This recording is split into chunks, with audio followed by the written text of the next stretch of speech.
بسم الله الرحمن الرحيم. In the name of Allah, the Beneficent, the Merciful. بسم الله الرحمن الرحیم.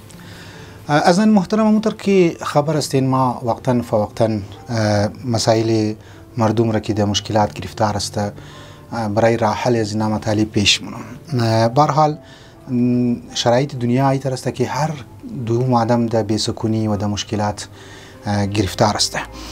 ما می‌خوایم امروز از یک حکایت کمک گرفته مدد گرفته برای حل مشکل مطالب بیان کنم.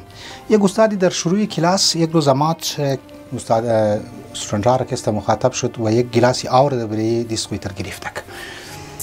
از استاد از شاگردا پرسان کرد که این گلاس وزنش چی است؟ یک گفتک 50 گرم است، یک گفت 100 گرم است، یک گفت 150 گرم است. استاد گفت که دقیقاً ما هم خبر نیم که وزن از این گلاس که چیه، لیکن نکته‌ای که ما می‌خوایم بگم اینه که این گلاس که ما اگر دادیس خمیتر بگیرم انتر نگاه می‌دارم انتر مخصوص بگیرم چی اتفاق مفته این چیکار مشنه. شاگردان که استم استودنت‌ها گفت چی اتفاق نمفته سر. باز استاد گفت خب اگر ما یک گینت اگر میتر یک گلاس بگیریم چی کار میشه؟ یکی شاگردا گفت که یک استودنت گفت که دستای درد میگیره. باز استاد مات گفت که اگر ما یک روز میتر کسته بگیریم چی کار میشه؟ یک شاگرد جسارتا گفت که استاد عزیز دستای تو شدیدا درد میگیره، وزلای دست تو می تمام رگهای دست تو کسته جام میشه و تو تکلیف کسته مبتلا کسته میشه. استاد گفت خب ما باید چیکار کنم؟ شاگردا هم حیران ماند که واقعا چی بگی. یکی از شاگردا گفت استاد باید گلاس از زمین بیلی دیگه پرتاو کنی، چون بازوی تو درد گرفته، جان تو تمام درد گرفته، تمام عضلات تو کسته درد آمده. استاد وقتی گفت بسیار بهترین گپ گفتی. استاد اینجا ما از این داستان از این حکایتی تر گفت طالب علم‌ها و شاگردای که مشکلات زندگی میتره باید مشکلات زندگی را باید تعیشت.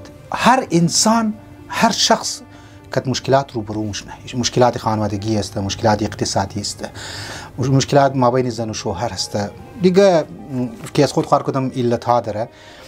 انسان که مشکلات هیچ امکان نداره که روبرو نشنه، لیکن امی که شو شد انسان باید مشکلات در روی زمین بیله، آرام که استخاو کنه، سکون که استخاو کنه و خود تهدی فشار که است قرار نده، استرس که است نده. باز دوباره صبح که بیدار میشه با سر حال که است بیدار شونه که ما مشکلات خو میخوایم امروز که است حل کنم.